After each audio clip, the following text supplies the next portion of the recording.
Hello, আসসালামু আলাইকুম। আশা করি সবাই ভালো আছেন। আমি অভি। আমি আপনাদের আজকে ফটোশপের ফার্স্ট ক্লাসটা ভিডিও তৈরি করছি আপনাদের জন্য। যারা ক্লাসে মিস ছিল তারা ভিডিওটি দেখলে বুঝতে পারবেন, যারা ক্লাসে ছিল তারাও আবার দেখবেন। দেখলে হয়তো বা রিভাইজড হয়ে যাবে। আর ফার্স্ট ক্লাসে আমাদের তেমন কিছুই ছিল না, শুধুমাত্র কিছু থিওরি ক্লাস ছিল এবং এক মানে সেকেন্ড ক্লাসের হাফ ছিল।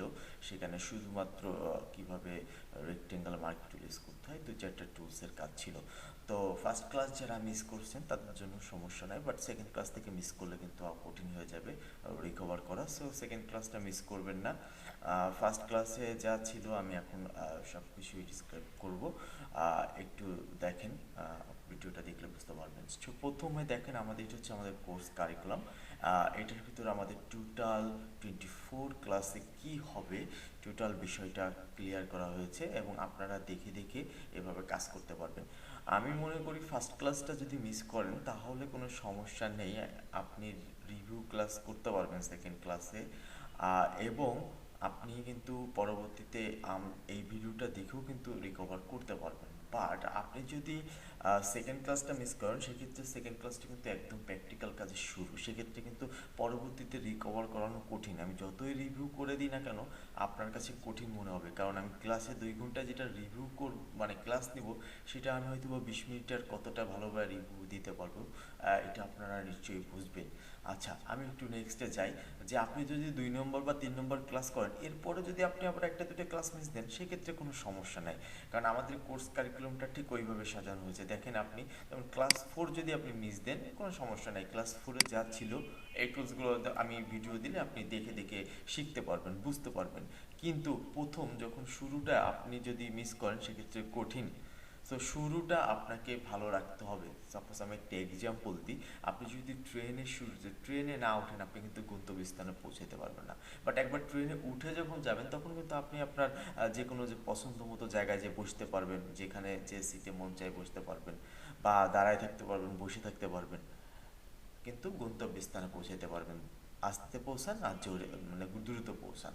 বাট আপনি যদি ট্রেনেই না ওঠেন, তাহলে কিন্তু মিস। সো আমি মনে করি এই সেকেন্ড ক্লাসটা ট্রেনের সমান, ট্রেনে ওঠা। তো ফটোশপের একদম প্র্যাকটিক্যাল ক্লাসটা সেকেন্ড ক্লাস থেকে শুরু হয়, সো এটা মিস করবেন না। আচ্ছা, আমি একটু আলোচনা করি যে হোয়াট ইজ ফটোশপ। ফটোশপ কি? ফটোশপ হচ্ছে একটি গ্রাফিক্স সফটওয়্যার। এটা হচ্ছে অ্যাডোব কোম্পানির একটা সফটওয়্যার। এই সফটওয়্যারের মাধ্যমে হচ্ছে আমরা গ্রাফিক্স ডিজাইনের যে কাজগুলো আছে সেগুলো করব, এবং আমরা যে নেক্সটে আমাদের ক্লাসের ভিতরে যে কাজগুলো আছে সেগুলো আমরা ফটোশপের মাধ্যমে করব। হয় নিড ডেইলি লাইফ, হয় need Photoshop daily life. Photoshop প্রতিদিনের জীবনে কেন প্রয়োজন? আমি বলি, ডিজাইন ছাড়া যেমন প্রতিদিনের জীবন অন্ধকার অ্যান্ড ব্ল্যাক অ্যান্ড হোয়াইট, তেমন ফটোশপও ডিজাইন করতে গেলে প্রয়োজন। বিকজ অফ আপনি সকালবেলা ঘুম থেকে উঠে যা দেখবেন আর ঘুমাতে যাওয়ার পূর্ব পর্যন্ত যা দেখবেন, প্রতিটা জিনিসে কিন্তু আপনার হচ্ছে গ্রাফিক্সের ছোঁয়া আছে। তো এইটার জন্য খেয়াল রাখবেন যে একটা ডিপার্টমেন্টাল স্টোরে যদি আপনি যান, দেখবেন সেখানে 95% জিনিসে কিন্তু আপনার মৌলিকীকরণ করা, প্যাকেজিং, ব্র্যান্ডিং, লেভেল সব কিছু কিন্তু এই ডিজাইনের মাধ্যমে করা, আর এই ডিজাইনটা ফটোশপ দিয়ে করা হয়। সো একটু এই জিনিসটা মাথায় রাখবেন যে আমরা যাই দেখি না কেন, হাতের আশেপাশে সব কিছুই কিন্তু এই ডিজাইনের মাধ্যমে করা। হয়তো বা বিভিন্ন সফটওয়্যার দিয়ে বিভিন্ন ডিজাইন করা হয়, আমি সেটার কথা বাদ দিই, বাট ডিজাইন ছাড়া সব কিছু কিন্তু ব্ল্যাক অ্যান্ড হোয়াইট। আচ্ছা, এক্সাম্পল অফ ফটোশপ ওয়ার্ক। আমি ফটোশপ ওয়ার্কের কিছু এক্সাম্পল আমি দিই। যেমন আপনারা লোগো চিনেন, এটা ফটোশপ দিয়ে তৈরি করা যায়। ব্যানার, ফেস্টুন, তারপর হচ্ছে আপনার brochure, flat design, web template, এগুলো ইটিসি আরও অনেক কিছু আছে যেগুলো ফটোশপ দিয়ে তৈরি করা যায়। তো এই কাজগুলো আপনারা কিন্তু তৈরি করতে পারবেন ফটোশপের কাজ শিখলে। তো এক্সাম্পল বলতে গেলে প্রচুর এক্সাম্পল আমি দেখাতে পারি। আমি একটা ওয়েবসাইটে যদি ঢুকি, সেক্ষেত্রে আমি কিন্তু অনেক এক্সাম্পল আমি দেখাতে পারবো। সাপোজ আমি হচ্ছে থিম ফরেস্ট গ্রাফিক্স রিভারে ঢুকি। জাস্ট আমি একটু এক্সাম্পলের জন্য কিন্তু আমি এটা দিচ্ছি। এখানে ঢুকতে হবে আপনাদের বা দেখতে হবে এমন কিছু না। আমি একটু দেখি, এই যে গ্রাফিক্স দেখেন, এই যে গ্রাফিক্সের ভিতরে কি ধরনের কাজ করতে পারবেন এখানে দিয়ে আছে। এই যে দেখেন, লোগো করতে পারবেন, ফন্টস করতে পারবেন, আইকন ডিজাইন করতে পারবেন, ভিক্টোরিয়ার কিছু কাজ করতে পারবেন যদি ইলাস্ট্রেটের কানেক্টেড, তারপরেও আপনি অনেক কিছু ফটোশপ দিয়ে তৈরি করতে পারবেন। এই যে ওয়েবের যত এলিমেন্ট সব অলমোস্ট 90% কিন্তু ফটোশপ দিয়ে তৈরি করা হয়। যেমন 404 page, page sticker, banner ads, button, newsletter, form, navigator bar, social media, প্রত্যেকটা জিনিস কিন্তু ফটোশপের এক্সাম্পল অথবা গ্রাফিক্স ডিজাইনের এক্সাম্পল। আমি এরকম হাজারটা এক্সাম্পল আপনাদের সামনে দিতে পারি, বা আপনারাও এরকম হাজারটা এক্সাম্পল অলরেডি দেখেছেন। আপনি একটা প্রোডাক্ট কিনতে যান, আপনি যে কোনো জায়গা থেকে একটা যে কোনো প্রোডাক্ট কেনেন, আপনার সাথে একটা প্যাকেট দেবে, প্যাকেটটা দেখবেন ডিজাইন করা। সো এইটাও গ্রাফিক্স ডিজাইনের কাজ। আপনি একটা বিরিয়ানি কিনেন, নর্মাল এক্সাম্পল যেটা আপনারা সবাই কিনে থাকেন, যেমন একটা বিরিয়ানি কিনেন, বিরিয়ানির সাথে একটা প্যাকেট দিবে এবং প্যাকেটের গায়ে লেখা থাকে যে এটা এই বিরিয়ানি হাউস বা এটা স্টার কাবাব। এই যে যে লেখা থাকে, এই যে যে ডিজাইনটা, এটা কিন্তু গ্রাফিক্স ডিজাইন। এবং পাশাপাশি শুধু এইটা না, আপনি প্রত্যেকটা জিনিস, আপনি একটা চকলেট খান, চকলেটের যে প্যাকেটটা দেখবেন, যে প্যাকেটটা থাকে, ওটাও কিন্তু ডিজাইন করে করা। সো দৈনন্দিন জীবনে ডিজাইন ছাড়া আপনি কিন্তু ব্ল্যাক অ্যান্ড হোয়াইট, এটা আপনাদের মাথায় রাখতে হবে। সো ব্ল্যাক অ্যান্ড হোয়াইট দেখতে কেমন লাগবে এটা খুব ভালো করেই জানেন। আপনারা হয়তো বা ব্ল্যাক হোয়াইট ড্রেসগুলো খুব কমে পড়েন, মানুষ কিন্তু ব্ল্যাক হোয়াইট জিনিসটা, ব্ল্যাক কালার পছন্দ করে, হোয়াইট কালার পছন্দ করে, কিন্তু ব্ল্যাক অ্যান্ড হোয়াইট জিনিসগুলো কিন্তু অ্যাভেলেবল সবাই পছন্দ করে না। তাহলে কিন্তু সবসময় যেমন জীবনটা অন্ধকারের মতো লাগতো। তো এই জিনিসগুলো একটু মাথায় রাখবেন। তো এই যে যে ডিজাইনগুলো, এই ডিজাইনগুলো কিন্তু আপনারা করতে পারবেন, এবং এইগুলো আমরা 4-5 নম্বর ক্লাস থেকে শুরু করব করা। তো ক্লাসগুলো মিস দিলে কিন্তু আর করতে পারবেন না, এই জিনিসগুলো মাথায় রাখতে হবে। এই যে লেয়ার পিএইচডি, সো এই যে দেখেন ফটোশপ পিএইচডি, এইখানে গেলে আপনি অনেক ডিজাইন দেখতে পারবেন যেগুলো ফটোশপ দিয়ে করা। যে জিনিসগুলো মাথায় রাখবেন, যে দেখেন একটা সিম্পল ডিজাইন, এই জিনিসগুলো করা খুবই সিম্পল। দেখেন আমি দেখাই যে আলটিমেট ওয়েব প্যাকেজ এইটা করছে, এবং এটা কিন্তু অলরেডি 753 বার সেল করছে। সো এরকম একটা সিম্পল ডিজাইন একবার আপনি করে রাখলে আপনি কিন্তু অনেকবার সেল করতে পারেন। এই যে $7 করে 700 বার সেল করা মানে কিন্তু অনেক। একটা সিম্পল ডিজাইন এটা করে কিন্তু আপনি অনেক সেল করে অনেক টাকা ইনকাম করতে পারেন। তো এর জন্য আপনাকে কিন্তু এক্সপার্ট হতে হবে, এক্সপিরিয়েন্স হতে হবে। আমি জাস্ট দেখালাম যে ওয়ে আছে, আপনি যদি কাজে লাগান আপনি আউটপুট পাবেন, আপনি ভালো রেজাল্ট পাবেন, কিন্তু সেজন্য আপনাকে এটাকে কাজে লাগাতে হবে। আর এই কাজে লাগানোর জন্য আপনাকে করতে হবে পরিশ্রম, এবং আমাদের প্রতিটা ক্লাসে আপনাদের প্রেজেন্ট থাকতে হবে। তো আমরা আর কথা না বলাই নেক্সটে যাই। আমি অনেক এক্সাম্পলই দেখালাম। তো এরপরে হচ্ছে how to expert in Photoshop, আপনি কীভাবে ফটোশপে এক্সপার্ট হবেন। আমি আসলে নির্দিষ্টভাবে এখানে ফটোশপে এক্সপার্ট হবেন এমন কোনো কথা না, যেহেতু এটা কোর্স কারিকুলামে আছে আমি সেটা বুঝাবো। বাট আমি মূলত এখানে কোশ্চেনটা এরকম হওয়া উচিত, how to expert in graphics design বা ডিজাইন, কীভাবে ডিজাইন এক্সপার্ট হবেন। আমি মনে করি আপনি যে ডিজাইনগুলো রাস্তায় দেখবেন, আপনি যে ডিজাইন আপনার হাতের সামনে, চোখের সামনে, একটা আপনি বাসায় বই পড়তেছেন, বইয়ের উপর একটা কাভার আছে বা মল আর্ট যেটা বলে, এটা আছে, তো আপনার ভালো লাগছে, আপনি এটা যখন প্র্যাকটিস করবেন, সো তখনই আপনি এক্সপার্টের দিকে যাবেন। সো আপনি আপনার ঘরের ভিতরে হাজারটা ডিজাইন দেখতে পারবেন। দেখেন আমি এই মুহূর্তে কি দেখতেছি, আমি একটু বলি, আমি এই মুহূর্তে দেখতেছি আমার মনিটরের সামনে লেখা ডেল। সো এই যে যে ডেলের লোগোটা, এটা কিন্তু আপনি সহজেই করতে পারবেন, বা সহজে না পারো, কঠিনভাবে পারেন, কিন্তু আপনি তো ট্রাই করবেন। আর যখন আপনি ট্রাই করবেন তখন অনেক কঠিন জিনিসটাকে খুব সহজভাবে আউটপুট দিতে পারবেন। সো এই জিনিসগুলো মাথায় রাখতে হবে, অনেক প্র্যাকটিস করতে হবে, অনেক কাজ করতে হবে, অনেক কাজ শিখলে দেন আপনি এক্সপার্ট হবেন। Question, some example of Photoshop work, already কিন্তু আমি এক্সাম্পল অফ ফটোশপের ভিতর ওয়ার্কের ভিতর দেখিয়েছি। সো এটা নিয়ে আমি আর কোনো কিছু বলতে যাচ্ছি না। নেক্সটে হয়তো বা আমি আবার যখন ক্লাসে যদি কোশ্চেন করেন আমি আবার এটাকে এক্সপ্লেইন করবো। Which version Photoshop is better at present, obviously 19 বা 20 এগুলোই বেটার সিসি। তো আমি এইগুলো বেটার, এগুলো দিয়ে কাজ করি, অনেকেই করে। আমি এত আপডেট ভার্সন দিয়ে কাজ করি না, আমাদের যেটা কমফোর্টেবল ফিল আমি সেটা দিয়ে কাজ করি। আমি যদি আউটপুট সেম করতে পারি, সো এখানে ভার্সন ফ্যাক্ট না, ভার্সনের সাথে খালি কিছু ফিচার অ্যাড হয় নতুন নতুন, এইটাই হচ্ছে ভার্সনটা এই জন্য ইউজ করা হয়।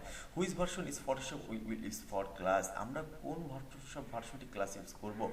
আমরা ইউজ করব ফটোশপ CS6।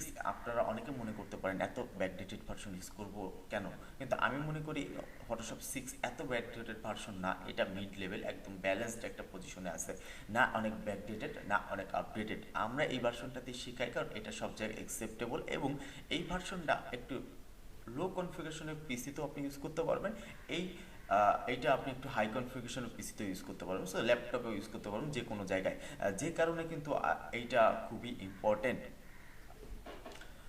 আচ্ছা, দেন হচ্ছে আমরা সবার কথা চিন্তা করে কিন্তু ফটোশপ CS6 ইউজ করি, এটা একটু মাথায় রাখতে হবে। যেন এখানে অনেকের কম্পিউটার লো থাকতে পারে, অনেকের হাই থাকতে পারে, তো আমাদের সবারটাই বিবেচনা করা উচিত। তো আমরা যদি অনেক হাই মানের কিছু দেখাই, তাহলে আমাদের যারা একটু লো কনফিগারের কম্পিউটার আছে তারা কি শিখবে না, তারা কি কাজ করবে না? হ্যাঁ, তারাও শিখবে, তারাও কাজ করবে। তাদের জন্যই মূলত আমরা CS6, এবং আমরা সবাইকে নিয়ে কাজ করতে পারবো। তো CS6 এ যা করবে সেটা CC তেও করতে পারবে, এমন না যে CS6 এ যা করবে সেটা অন্য কোনো সফটওয়্যারে করতে পারবে না। জিনিসটা একটু মাথায় রাখবেন। সো এটা নিয়ে আমরা হয়তো বা ফার্দার কোনো কোয়েশ্চেন তুলবো না, তুললে অবশ্যই আমার সাথে কথা বলে এই জিনিসটা ক্লিয়ার হয়ে নেবেন। আমি হয়তো বা আরও বেটার এক্সপ্লেন করতে পারবো over the phone, over the Facebook, over the any. Okay, how to generate idea. Idea কীভাবে জেনারেট করবেন? ভেরি সিম্পল একটা কোয়েশ্চেন। আইডিয়া কীভাবে জেনারেট করবেন? আইডিয়া জেনারেট করবেন দুটো ওয়েতে। একটা হচ্ছে আপনি আপনার ট্যালেন্টকে ইউজ করে আইডিয়া জেনারেট করবেন, আর একটা হচ্ছে একটা সিস্টেমকে আপনি যে সিস্টেমকে ডেভেলপ করে আইডিয়া জেনারেট করবেন। তো সিস্টেমটা আসলে আমি এই টিউটোরিয়ালে বলবো না, কারণ এটা আমি ক্লাসে বলবো বা এটা টিউটোরিয়ালে বলার জিনিসও না। বাট আমি আপনার ভিতর যদি ট্যালেন্ট থাকে, আপনি যদি ক্রিয়েটিভ পিপল হন, ক্রিয়েটিভ পারসন হন, অবভিয়াসলি আপনি কিছু আইডিয়া জেনারেট করতে পারবেন নিজের থেকে। এবং আইডিয়া জেনারেট করার অন্যতম ওয়ে হচ্ছে অনেক ডিজাইন দেখা। প্রতিদিন ডিজাইন দেখতে হবে, এর ডিজাইন দেখতে হবে, ওর ডিজাইন দেখতে হবে, ডিজাইনগুলোর কোয়ালিটি জাস্টিফাই করতে হবে, ফেসবুকে যত অ্যাড আসে অ্যাডগুলো দেখতে হবে, আপনি হচ্ছে বিভিন্ন দোকানে দেখতে হবে, দোকানের বিলবোর্ড দেখতে হবে, সাইনবোর্ড দেখতে হবে, প্যানা দেখতে হবে, পিসি দেখতে হবে, বিভিন্ন জিনিস জিনিস দেখতে দেখতে আপনার ভিতরে আইডিয়া অটো জেনারেট হবে যে কোথার সাথে কি দিলে কোনটা বেশি ভালো লাগবে। সো এখানে আমি অন্য কোনো কিছু দেখি না। আর সিস্টেমটা আমি ক্লাসে অলরেডি বলেছি, আরও আমি নেক্সটে যখন ক্লাস করবো তখন বলবো। সব যদি একদিনই বলে দিই তাহলে তো আসলে সব মানে আপনি একদিনই সব শিখে গেলেন। What is UI design? আর ইউআই ডিজাইন কি? ইউআই ডিজাইন হচ্ছে ইউজার এক্সপিরিয়েন্স একটা ডিজাইন। এটা খুবই সিম্পল, এটা নিয়ে আপনাদের তেমন কোনো সমস্যা হবে না। এটা হচ্ছে যারা ইউজার ইন্টারফেস ডিজাইন করে, মানে আপনারা UI design. So UI design মানে হচ্ছে যে ডিজাইনের আউটপুটটা দেখা যায়। মানে আপনি একটা ডিজাইন করলেন ফটোশপ টেমপ্লেট, আপনি এটা দেখতে পারবেন। আপনি একটা লোগো করলেন, আপনি এটা দেখতে পারবেন। তো এই দেখারগুলো হচ্ছে ইউআই ডিজাইন। তো আরেকটা হচ্ছে ইউএক্স ডিজাইন। ইউএক্স ডিজাইনটা হচ্ছে ইউজার এক্সপিরিয়েন্স ডিজাইন। যারা হচ্ছে বিভিন্ন ডিজাইনের প্রবলেম ফাইন্ড আউট করে প্রবলেমটা সলভ করে, অল্টারনেটিভ ওয়েতেও করতে পারে বা ওইটার এক্সিস্টিং ওয়েতেও করতে পারে, সেটাকে হচ্ছে ইউএক্স ডিজাইন বলে। So UI design UX designer হতে পারে, বা ইউএক্স ডিজাইনার ইউআই ডিজাইন হতে পারে, দুজনই কম্বাইন্ড হতে পারে। কিন্তু এটা হচ্ছে আমি বাইরের কথা বলি, যারা ইন্টারন্যাশনাল বা স্ট্যান্ডার্ড অনুযায়ী কাজ করে বা বড় বড় টিম, তারা কি করে এটাকে ডিফারেন্টভাবে আলাদা আলাদা কাজ করে। যেহেতু বড় বড় প্রজেক্টের ক্ষেত্রে তখন এই প্রবলেমগুলো অনেক বড় বড় বড় আকারে ধারণ করে। ছোট ছোট বিজনেসের ছোট ছোট প্রবলেমগুলো ছোট ছোট আকারে ধারণ করে, বড় বড় বড় বিজনেসে এগুলা একটু একটু ভাস্টলি এই ধারণ করে। যে কারণে হচ্ছে আপনার ইউএক্স ডিজাইনের প্রয়োজন হয়।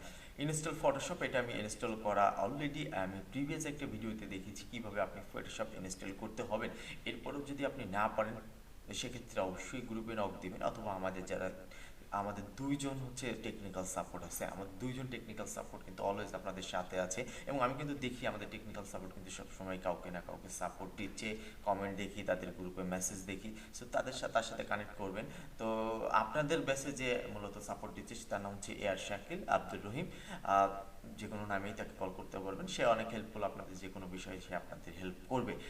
আর অন্য যে টিম সাপোর্টার আছে তারা হয়তো অন্য ব্যাচের জন্য, তাদেরটাও আমি, আপনারা চাইলে যদি এয়ার শাকিল ব্যস্ত থাকে, আমি তাদের নাম্বার দেবো, তাদের সাথে আপনি কন্ট্যাক্ট করে আপনি আপনার সাপোর্ট নিতে পারবেন, এটা নিয়ে সমস্যা নেই। এবং আমাদের সাপোর্ট অনলাইনের স্টুডেন্ট হলেও আমাদের অফলাইনে এসে সাপোর্ট নিতে পারবেন, আর অফলাইন স্টুডেন্ট হলে তো অলওয়েজ ওয়েলকাম, এনি টাইম আমাদের অফিসে এসে সাপোর্ট নিতে পারবেন।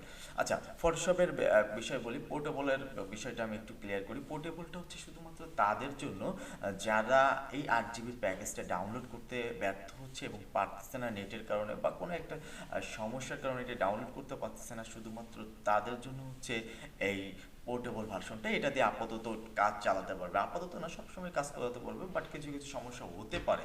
তো এই হতে পারার জন্য আমরা ভবিষ্যতে যখন আমাদের সব কিছু ক্লিয়ার হয়ে যাবে, যখন আমরা বুঝবো গ্রাফিক্স সফটওয়্যার কীভাবে ইনস্টল করতে হয়, কোনটা বেটার, যখন আমরা এটার সাথে ইউজ টু হয়ে যাবে, তখন কিন্তু আমরা সফটওয়্যারটা এনি টাইম চেঞ্জ করতে পারবো। বাট এখন যদি আপনি একটা জিনিসের পিছনে বসে থাকেন যে ওইটা স্যার আমি করবো না, সেক্ষেত্রে কিন্তু আপনি সামনের দিক যেতে পারবেন না, কিন্তু ক্লাস কিন্তু আপনার জন্য থেমে থাকবে না, এই জিনিসটা মাথায় রাখতে হবে। সো আপনাকে ইনস্ট্যান্ট একটা টেম্পোরারি ওয়েতে বা যাই হোক পোর্টেবল সফটওয়্যারটা আপনি ইউজ করেন, এবং সেটা অনলি 109 মেগাবিট সফটওয়্যার। সো আপনারা যারা ঢাকার বাইরে আছেন, যাদের নেট স্পিড অনেক কম, তারা এই সফটওয়্যারটা ডাউনলোড করবেন, ডাউনলোড করার পরে ইনস্টল করবেন। আমি তাও একটু দেখাই দিই সফটওয়্যারটা কোথায়। সফটওয়্যার যখন ডাউনলোড করবেন তখন সফটওয়্যারটার এরকম একটা জিপ ফোল্ডার আসবে। এই যে দেখছেন এই জিপ ফোল্ডারটা আপনি কি করবেন, এটা এক্সট্রাক্ট করবেন। এই যে এক্সট্রাক্ট হিয়ার ক্লিক করার পরে এই ধরনের শুধুমাত্র একটা সেট আপ পেজ আসবে। তখন এটাতে সেট আপ করার পরে যে ডাবল ক্লিক করে সেট আপ দিবেন। দেখেন আপনি সেট আপ দেওয়ার পরে এখানে ল্যাঙ্গুয়েজে ক্লিক করবেন এবং নেক্সটে ক্লিক করবেন। নেক্সটে ক্লিক করার পরে ব্রাউজ অপশনে যে আপনি হচ্ছে আপনার ডেস্কটপ বা যে কোনো একটা ফোল্ডার যেখানে যে আপনি সফটওয়্যারটা ওপেন করতে যাচ্ছেন সেই ফোল্ডারটা আপনি সিলেক্ট করে দেবেন। সাপোজ আপনি যে কোনো জায়গা হতে পারে, যে 0 আমি সিলেক্ট করে দিলাম, ওকে। এবং ইনস্টল ক্লিক করলে নেক্সট ফিনিশ দিয়ে ইনস্টল হয়ে গেলে আপনি 0 ফোল্ডারের ভিতর যাবেন। যে 0 ফোল্ডারটা আপনি সিলেক্ট করেছিলেন সেই ফোল্ডারটা ওপেন করবেন। দেখেন আমি এই ফোল্ডারটা সিলেক্ট যদি করে থাকি, এই যে এটা ওপেন করলাম এবং এটা ডাবল ক্লিক করলে আমার সফটওয়্যারটা ওপেন হয়ে যাবে। এবং একটু মিলাই দেখবেন যে আপনার ওইখানে এই ফাইলগুলো সব এসেছে কিনা। যদি আসে সেক্ষেত্রে হ্যাঁ, আপনার সফটওয়্যারটা পারফেক্টলি ইনস্টল হয়েছে, আপনি এটা দিয়ে কাজ করতে পারবেন। সো হোপফুলি ভিডিওটা দেখে অনেক কিছুই ক্লিয়ার হয়েছেন। আরও ক্লাসে অনেক কিছু ক্লিয়ার হবেন। আমাদের ভিডিওটি বানানো শুধুমাত্র টপিকস ওয়াইজ। এই যে আমাদের ভিডিও ড্যাশবোর্ড, এইখানে হচ্ছে আমাদের টুল বক্সগুলো আছে। টুল বক্সগুলো সাধারণত হাইড করা থাকে যে এখান থেকে। তো হাইড করা থাকলে আপনি এখান থেকে আনতে পারবেন। তো এইটাকে অপশন বার বা ফরম্যাটিং বার বলে, এটাকে মেনু বার বলে, এটা টুল বক্স বলে, এটাকে লেয়ার প্যানেল বলে বা কালার বক্স বলে বা প্যানেল বলে। সো প্রত্যেকটা স্পেসিফিক ডিটেলস এটার ভিতরে থাকে। সাপোজ আমি যদি টেক্সট বা ক্যারেক্টার নিয়ে কাজ করি, এখানে একটা বক্স এনে কাজ করতে পারবো। আর পাশাপাশি আমাকে এখানে আরও অপশন দিতে, লেয়ার অফ করে দিলে এই অপশনটা চলে যাবে, লেয়ার বারটা। তো এগুলো নিয়ে তো আমি আরও কথা বলবো বা আমি যখন দেখাবো অন্য ক্লাসে তখন আরও বিস্তারিত থাকবে। সো এখানে আমি অত বিস্তারিত না বললেও চলবে। ভিডিওটা লং না করে শর্টের ভিতরে আমি যদি অনেক সুন্দর করে বোঝাতে পারি আপনাদের, তাহলে আমি মনে করবো এটাই আমার সফলতা। আর আপনারা অবশ্যই আপনারা দেখবেন। আর এরপরও সমস্যা হলে কমেন্ট সেকশনে কমেন্ট জানাবেন, তাহলে হয়তো বা অনেক সুবিধা হবে। এবং আমি আরেকটা জিনিস সম্পর্কে আপনাদের একটু নোটিশ করি, সেটা হচ্ছে আপনারা যে পোস্টের যে ধরনের কমেন্ট আসে সেই পোস্টে সেই ধরনের কমেন্ট করলে আমার জন্য উত্তর দিতে সুবিধা হবে। এখন আমি একটা কমেন্টে পোস্ট দিয়েছি যে এইটা কার কেমন লাগলো, এর ভিতরে আপনি যদি মনে করেন অন্য একটা টপিকস এনে অ্যাড করেন, সেক্ষেত্রে অনেক সময় উত্তরটা নাও দেওয়া হতে পারে। কারণ কি, ওই টপিক্সটা তো আমি ভেবে নিব যে এইখানে অত ইম্পর্টেন্ট কিছু নেই। তাহলে এখানে কমেন্ট কারা করছে, যারা হ্যাঁ ইয়েস হ্যাঁ হইছে ভালো হয়েছে এই ধরনের মানুষদের ওইখানে যে আমি আবার নতুন করে অনেক সময় চেক নাও করতে পারি। তো এই বিষয়টা একটু মাথায় রাখবেন। আর যেগুলো ইম্পর্টেন্ট পোস্ট, হোমওয়ার্কের আমি পোস্ট দিব, আজকেও পোস্ট দিব। সো আপনারা তখন কিন্তু দেখবেন যে পোস্ট হোমওয়ার্কের গ্রুপে যাবেন, হোমওয়ার্ক যে পোস্টটা দিব ওই পোস্টের ওইখানে কমেন্ট করবেন, যার যার সমস্যা, যার যা হচ্ছে বা হচ্ছে না, যে ডিজাইন করছেন ওটাও আপনারা ওইখানে কমেন্টে পোস্ট করবেন। তো আল্লাহ হাফেজ। আশা করি ভিডিওটি ভালো লাগবে এবং নেক্সট আমাদের ক্লাস 2 আছে, ওইটাও দেখে নেবেন পাশাপাশি, যেহেতু ক্লাস 2 হাফ ক্লাস কিন্তু করানো হয় আমাদের। আর করানো না হলেও তো সমস্যা নেই, আপনি তো স্পেসিফিকভাবে দেখতে পারবেন। সো আল্লাহ হাফেজ, ভালো থাকবেন সবাই।